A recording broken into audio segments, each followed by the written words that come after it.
In this video, we will be talking about the upcoming weather for the United States for the week of January 16th. Possible severe storms and tornadoes for Iowa. Possibility of severe storms in the southeast yet again on Wednesday with all modes of severe weather, including damaging winds, tornadoes, hail. Possibility of impactful winter weather across the Central Plains on Wednesday. I've got my coffee, so let's dive right into this. Alright, so starting out, we have a marginal risk over portions of Iowa into Illinois tomorrow on Monday. And once again, we have general thunderstorm risk for portions of California as yet more atmospheric rivers are impacting California. That should die down later in the week though, and give a break to California with all the rainfall. So with that marginal risk for portions of Iowa and Illinois tomorrow, we do have a 2% tornado risk. So there is some possibility of tornadoes occurring tomorrow across portions of Iowa. It's kind of a lower end severe threat day. But no matter what kind of threat you are in, whether that's general thunderstorm, marginal, slight, enhanced, moderate, high risk, whatever it is, you need to be weather aware and make sure that you are prepared in case severe storms with tornadoes, damaging winds, hail, and all that occur. Storms do not care what risk area you are in. We've seen stranger things happen on marginal days. There's been plenty of tornadoes on marginal days in the past, so you always need to be weather aware.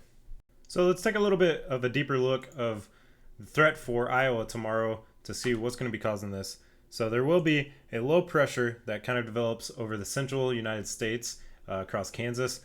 And then as we move forward, that low pressure system moves northeast kind of into Iowa. So you can see showing the signs of some potential weather occurring. Looking at dew points and moisture for Iowa for Monday, you can see a little pocket surge in. Granted, they're only about 50s, is going to be about the high, which is kind of on the lower end for severe weather, especially this far north. You would want kind of higher dew points. But it just might be enough moisture to get it done with some other parameters in place. This is the HRRR model, and it does show some convection occurring across Iowa. As you can see right here, these little pop-up cells, and over here. So there is the potential of some severe storms occurring. Once again, these could be including tornadoes, damaging winds, hail. Very low in risk, as I mentioned earlier, but models are kind of hinting at it as of right now. So we'll see what can happen. Once again, crazier things have happened, so it's definitely possible on this lower end risk day for Iowa. So on Wednesday, there is yet again the possibility of severe weather that could impact portions of East Texas into Louisiana, into Mississippi. As of right now, details are still kind of limited, but the SPC Storm Prediction Center is highlighting this 15% area where severe storms could develop. These could include tornadoes, damaging winds, and hail. So all severe modes will be possible again for the southeast. As we saw from last week with the tornadoes that happened across portions of Alabama and Georgia, very important reminder that no matter what risk area you are in, you need to stay weather aware and always be prepared for this. So once again, yet more severe storms for the southeast as we go into this upcoming week. So let's go ahead and take a look at the parameters that are going to make this severe weather threat happen across the southeast. So as we get into Wednesday, low-level winds will be really cranking. As you can see on this, some portions will be into 60 knots, others into 50 knots, which is plenty enough low-level shear to get things done, especially across the southeast. Next, we're going to go ahead and take a look at the moisture levels that'll be in place across the southeast for the severe weather event. So this is on Tuesday, and as we go into Wednesday, you can see these moisture surge up into southeast Texas, into portions of Louisiana, which will set the stage for the moisture to be in place for these severe storms. So as you can see, very sharp gradient. That'll most likely be some sort of dry line that'll be taking place across East Texas, and then that moisture moves across into Louisiana and Mississippi. So on the backside of this system on Wednesday, there is the potential for very impactful winter weather. The Weather Prediction Center is currently highlighting a 50 to 70% chance across portions of northern Kansas into southeast Nebraska, with a 30 to 50% chance in other areas. As you can see outlined in the dark green, once again, that 50 to 70% is within the blue for impactful winter weather to impact the Central Plains. Let's take a closer look at it. So here is the GFS model. As you can see in the blue across Kansas, potential for some very impactful winter weather, as I just mentioned. Unsure on precipitation amounts and snowfall amounts as of right now, just because it's quite a few ways out. So we should learn more details as we move forward. But it's looking very, very likely that portions of Kansas into southeast Nebraska should receive some very beneficial snow.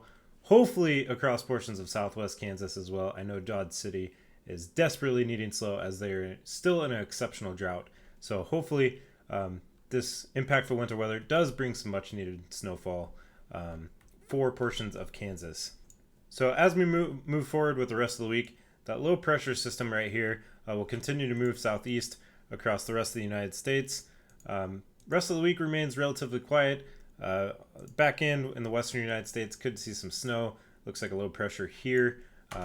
So that could bring some snowfall for portions of Nevada, it looks like, based on this model. And then we'll take a closer look at California because they've been having all those atmospheric rivers. So this is going into the Friday and Saturday time frame. Remains relatively quiet, so that seems to be that the atmospheric rivers and pineapple expresses, bomb cyclones, whatever you want to refer to them as, are dying down for California. Very good news that the rainfall will slow down for them as they've been experiencing flooding these past few days with all that rainfall that they've gotten. So I know I showed this map on last week's video showing the drought improvement conditions for California. I believe last week when I showed it, areas were still in extreme drought, but the exceptional drought dropped. But now look at this map on January 10th, so just a couple days ago. No extreme drought for portions of California anymore, just severe drought.